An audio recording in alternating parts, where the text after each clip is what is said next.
Egyptian counterpart, the Egyptian National Academy, which aims at preparing the next generation of Egyptian leaders in all fields. And this is, of course, according to Al Ahram newspaper. In order to know more about this issue, we are joined today by Dr. Hossam Hassan. He's an assistant lecturer at Banha University, and he's a member of the Presidential Leadership Program. Hello, sir, and welcome to Nile. Good afternoon. Dr. Hossam, how can we benefit from the French Administrative School to upgrade the government officials and the clerks of the government in terms of the level of their efficiency? I believe there will be a lot of benefits from having such a memorandum of cooperation with Grande École, the French Administrative School. Such as if we are speaking about the Egyptian National Training Academy, if we call it, I will try to simplify it. If we are calling this the hardware, the software will be the French system, because the Egyptian National Training Academy is based on the same model as the French one. And if you look back the history, when Michel Dupré at 1945 established the Grande École in France, it was to produce the aim was to produce the main leaders in the government in France. And I think in Egypt we're doing the same now. We're just trying to produce leaders who can take part in the governmental ministries in the future. English is an easy language for Egyptians, and maybe it's the first language after Arabic they can understand and talk, and even to comprehend well. How about French? It's not an easy language, and most of the Egyptian doesn't understand it. I don't really. I think yes, you're right that in Egypt we tend to speak more English than French, but to be honest, Egypt is more a francophone country than it is. For example, it's more a francophone country. And I don't think the studies will be only in French. I think the studies will be in English and Arabic as well. So I don't think the language will be a barrier.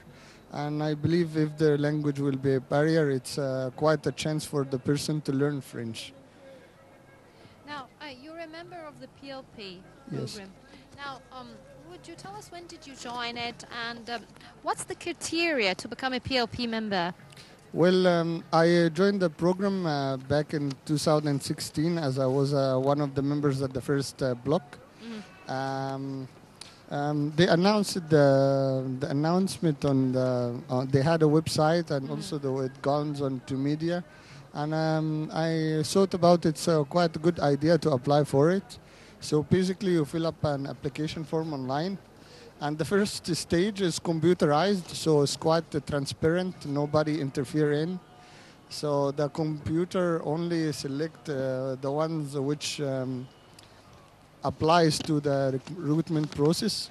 Later on, you will get notified, and you get through English and Arabic exams. And after that, you get to the last stage, which is the interview.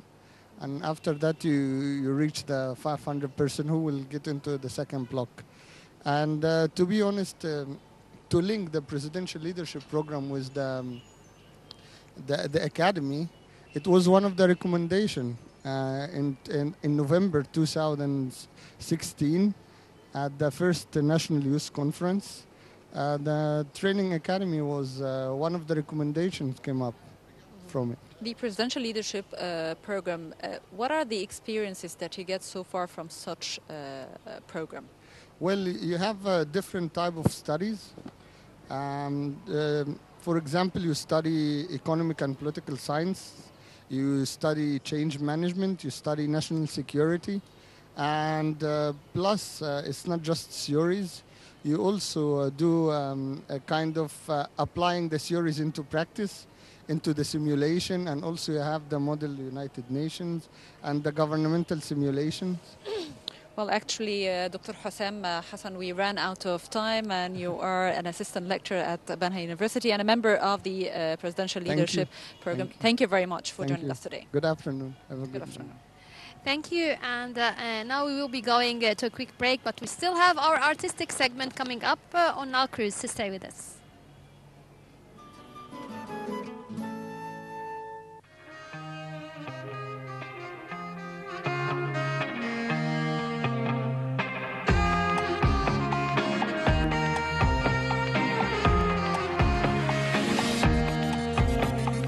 Da ist eine Tür.